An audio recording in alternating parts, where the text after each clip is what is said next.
Hey everyone, welcome back to the channel. So today we have another quick tip, and today we're going to talk about ground cables and why you need to replace them if they look like this. Now before we go ahead and begin, if you haven't subscribed to the channel, hit the subscribe button down below. Definitely smash the like button because it helps the channel out. And with that said, let's go ahead and get started on today's video. So today we're talking about battery cables, and more specifically I have this example. This came out of a Honda. Now this is very typical of how Honda does their grounding systems. You will have a negative battery terminal here. The terminal connects to the battery. You have one that will typically mount up on the radiator support, and then we have our other wire that'll lead down to the engine block or head, depending on where Honda chooses to ground it. Now this bottom one that they always ground on the block, for some reason I never understood why Honda didn't follow through and just put sheathing all the way down to the connector like they did on the top one. But for some reason they open it up, and basically this is what happens after a few years. The ground cable will corrode and break off just from it, being movable. I mean, this thing is, very flimsy to say the least. So this is the full ground cable, all in all, if that camera angle gets everything in. Now this vehicle came in because it had a host of issues regarding electrical. They had a couple electrical codes in there that were stored in the BCM, but primarily they had things like dim lights, and the radio would kind of act weird and funky, just electronic issues. And I quickly assumed it would be a ground issue, so I have a cable that I normally will just hook up to the battery ground and then mount it somewhere on the block. And as soon as I did that, all the issues went away. We went ahead and cleared the codes, let the car run for a little bit, and codes were gone. And upon digging into my cables, this was the issue that I found. Now, for some reason, again, I don't know why Honda doesn't sheathe this all the way, but this cable being uncovered like this is subject to corrosion. I mean, this thing, I could literally just bend it a couple times, it will break. Everyone can see how it's just kind of falling apart.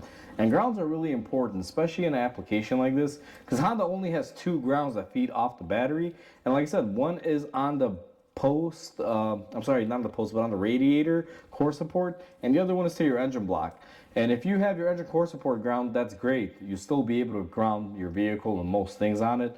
But if your engine does not have a good ground, well, you're going to run into a lot of issues. Now, this vehicle did have some codes in there for, ignition related items and things like that. And I think it was a result of this as well. For that code particularly, the vehicle has to drive before the code can come back. And as of today, I replaced this cable about 2 weeks ago, and I haven't heard from the customer. I told them if a light comes back on or the car acts funny, bring it in or let me know. And seeing as how no one's called me in 2 weeks, and I know this car gets about, I want to say, at least 150 miles a week driven on it.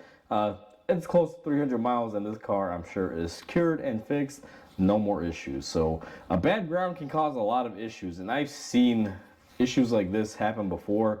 I remember one time I had a Chevy van towed into the shop that it wouldn't start, and the owner of the vehicle said it needed a fuel pump. They were very adamant about it. They didn't want to do any testing, and we did a fuel pump on it. And miraculously, the car would start up when it was on the lift, but the second I lowered it to the ground, it wouldn't start up because the lift was supporting ground. Because metal to metal in a contact frame, it was grounding out the fuel pump and everything that was on the frame. And it happened to be that we had a bad ground that went from the frame to the battery. And as soon as we were able to repair that, we were pretty much up and rolling.